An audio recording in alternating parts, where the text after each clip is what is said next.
इस बार मैं तुम्हें एक भी पटाखा नहीं दिलाऊंगा। तुम्हारी हरकतें पहले ही बहुत बढ़ चुकी हैं। कालू, आप मेरे बेटे को पटाखे दिलाने से मना क्यों कर रहे हो? जंगल के सारे पक्षी पटाखे जलाएंगे, मेरा बेटा क्या उनका मुंह देखेगा? गौरी, पिछली बार भूल गई क्या? जग्गू ने कबूतर की पूंछ में पटाखा बांध दिया था। बेचारे की पूरी पूंछ जल गई थी। अरे, आप अभी तक उस कबूतर का दुख मना रहे हो? मैं तो कब की भूल चुकी हूँ। जाओ मेरे जग्गू को पटाखे दिला दो, वरना मुझसे बुरा कोई नहीं होगा। पापा, मुझे सबसे बड़ा वाला रॉकेट चाहिए और तेज आवाज करने वाले पटाखे। बेटे, तुम अभी छोटे हो, बड़े पटाखे लेना सही नहीं होगा, चोट लग जाएगी। नहीं पापा, मुझे बड़े पटाखे ही चाहिए, वरना मैं आपकी शिकायत मम्मा से कर दूंगा। ठीक है, ले लो, लेकिन ध्यान रखना कोई शैतानी मत करना। इस बार तो कबूतर अंकल की खैर नहीं। पिछली बार मैंने थोड़ा सा क्या जलाया, पूरे जंगल में चर्चा कर दी। टुन्नू अंकल को भी सबक सिखाना है। जग्गू, पापा ने पटाखों के लिए मना तो नहीं किया? नहीं मम्मा, मैंने ढेर सारे पटाखे लिए हैं। अब कबूतर अंकल की तो खैर नहीं। मिट्ठू अंकल, आपने कबूतर अंकल को देखा है? हाँ, मैंने उन्हें नदी की तरफ जाते देखा है। नमस्ते कबूतर अंकल, इस बार मैं सॉरी बोलने आया हूँ। पिछली बार के लिए माफी चाहता हूँ। हम ठीक है, आगे से कोई शैतानी मत करना। अरे, ये क्या हुआ? इस बार फिर पटाखा। टुन्नू अंकल, आपके लिए मिठाई लाया हूँ। पिछली बार की बातों के लिए सॉरी। ये मिठाई कहाँ से आई?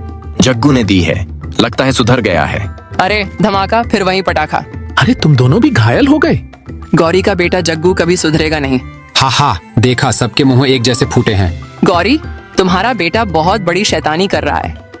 अब बच्चे शैतानी नहीं करेंगे तो क्या हम बड़े करेंगे? जग्गू, आजा, दिए जलाते हैं। जग्गू, ये तूने क्या किया? सारे पटाखे जल गए।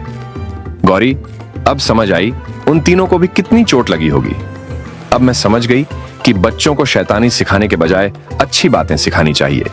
एक बार की बात है, एक पेड़ पर एक चिड़िया घोंसला बनाकर अपने 2 बच्चों के साथ रहती थी। उसके बच्चे बहुत छोटे थे, इसीलिए अभी वो उड़ नहीं पाते थे। उनका पेट भरने के लिए उनकी माँ बहुत दूर से दाने को बटोर कर अपनी चोंच में ले आकर उनके मुंह में डाल देती।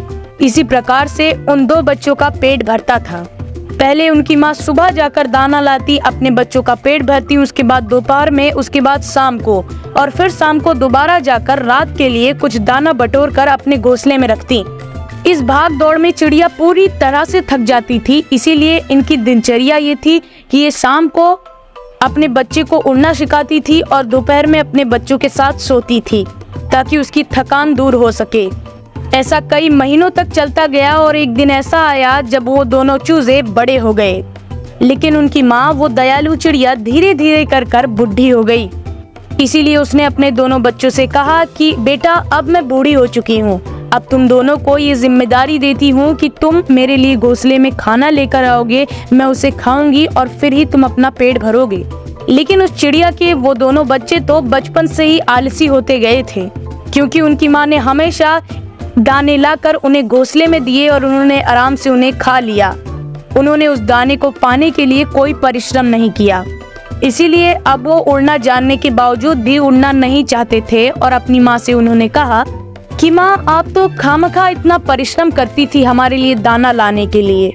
हमारे पेड़ के नीचे ही देखिए इतना सारा दाना रखा हुआ है, उसे हम लेकर आते हैं और आपको दे देते हैं। आपका भी पेट आसानी से भर जाएगा और हम भी खा लेंगे।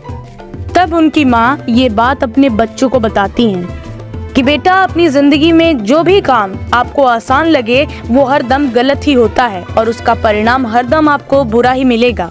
लेकिन अगर आपको काम करने में परिश्रम हो रहा है, वो काम ठीक तरह से होने में समय लग रहा है, तो आप एक अच्छी राह पर हैं और आप बड़ा ही सफल होंगे अपनी जिंदगी में। इतना सब जानने के बाद अब चिड़िया के दोनों बच्चे दूर से दाना लाने के लिए तैयार थे। वो कुछ दूर तक उड़ते हुए गए। तब उस चिड़िया के छोटे बेटे ने कहा कि भैया, वो देखो, आगे छत पर कितने सारे दाने पड़े हुए हैं, चलो आसानी से उसे ले जाकर अपनी माँ को दे देते हैं, फिर अपना भी पेट भर लेंगे। इसी के साथ बगल में देखो, पानी भी रखा हुआ है। तब उस चिड़िया के बड़े बेटे ने उनके माँ की बात उस छोटे बेटे को याद दिलाई। छोटे, लगता है तुम भूल गए कि माँ ने अभी अभी क्या कहा। जो चीज आपको आसानी में से मिल जाए वो चीज हरदम गलत ही होती है। और कुछ देर तक इस बात को पक्का साबित करने के लिए उनका बड़ा भाई वहीं पर बैठा रहा। थोड़ी देर बाद उस घर का मालिक आया अपने बड़े बेटे के साथ और कहने लगा कि मैंने तुम्हें कहा था ना कि दाना पानी ऐसे मत रखो, कोई भी चिड़िया नहीं आएगी। तब उस बच्चे ने कहा कि पिताजी, अगर मैं इस चीज को रोजाना ऐसे ही करता रहूंगा तो जरूर उन चिड़िया का दाना चुगने का डर अंदर से खत्म हो जाएगा और वो दाना चुगने के लिए आएंगे। तब मैं ऊपर से जाल फेंक दूंगा और वो फंस जाएंगे। ये सुनते ही वो दोनों चिड़िया तुरंत वहाँ से भाग जाती हैं। उन्होंने ऐसा ही किया और इसी वजह से वो सुरक्षित वापस घर लौट पाए।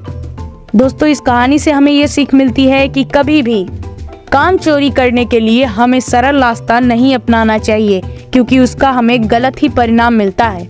हरदम परिश्रम से अपने गोल को अचीव करना चाहिए ताकि हम जिंदगी में आगे बढ़ सकें। वीडियो पसंद आई हो वीडियो को लाइक कर दीजिएगा, चैनल को सब्सक्राइब कर दीजिएगा।